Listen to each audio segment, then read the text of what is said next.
होनहार बिरवान के होत चीकने पात, अर्थात पिता के कर्मों की झलक पुत्र में आ ही जाती है।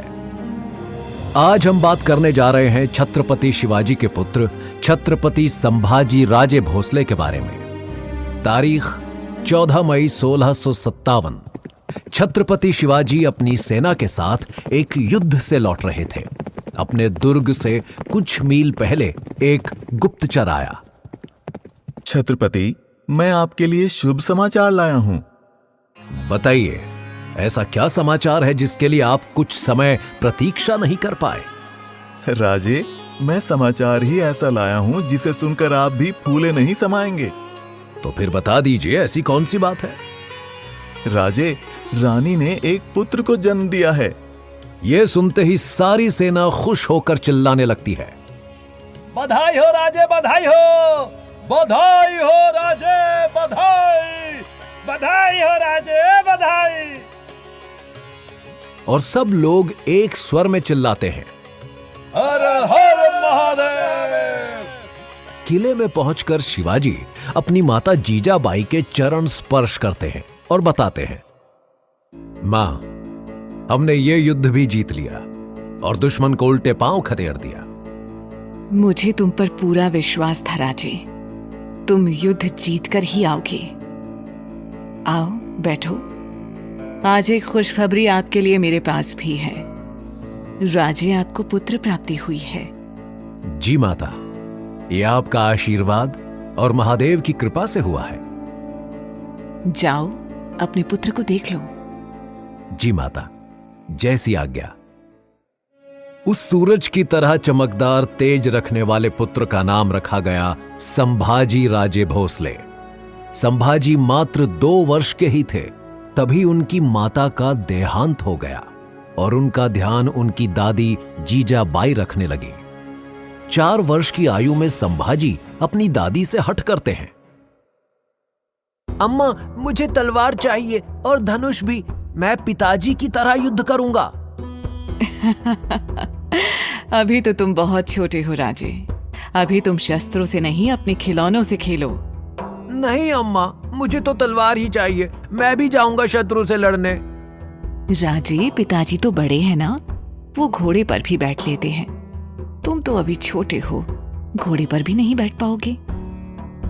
तो फिर तो अब मुझे घोड़ा भी चाहिए।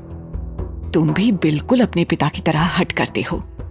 ठीक है, मैं तुम्हारे लिए एक छोटा सा घोड़ा, छोटी सी तलवार और छोटे छोटे धनुष बाण मंगवा दूंगी। एक दिन शिवाजी अपने घोड़े से उतरकर महल की ओर जाते हैं तो देखते हैं एक छोटा बच्चा पेड़ पर निशाना लगा रहा है। पास आकर देखते हैं तो वो संभाजी थे। पुत्र, तुम यहां अकेले बाग में क्यों खेल रहे हो?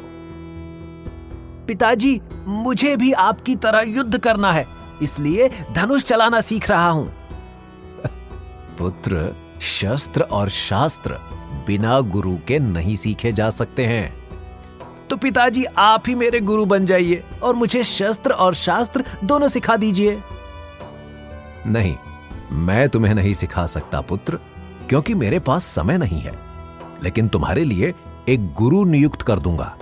पिताजी, आप मुझे युद्ध में अपने साथ लेकर चलिए, मैं भी शत्रु से युद्ध करूंगा।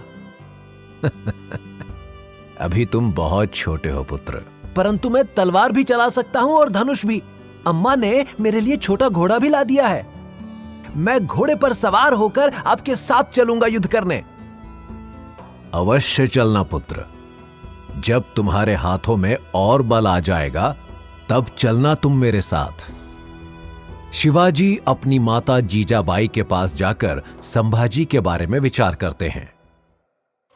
संभाजी की शस्त्र विद्या का समय आ गया है। हाँ शिवा, वो भी आपकी तरह ही हठी है। हट करके शस्त्र लिए हैं, अब उन्हीं से खेला करता है। मैंने राजे के लिए एक गुरु नियुक्त कर दिया है जो इन्हें शस्त्र और शास्त्र दोनों का ज्ञान देंगे। शास्त्र तो वो जैसे माता की कोख से ही सीख कर आए हैं। क्यों माता, ऐसा क्यों? वो अभी सिर्फ 5 वर्ष के हैं और मुझसे वाद विवाद तो ऐसे करते हैं जैसे बहुत बड़ा ज्ञानी हो। माता, मुझे इस बालक में बहुत तेज दिखता है।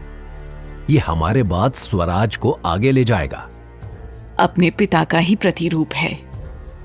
शिवाजी संभाजी के लिए एक गुरु नियुक्त कर देते हैं, जिससे उन्हें शस्त्र और शास्त्र दोनों का ज्ञान मिलने लगा।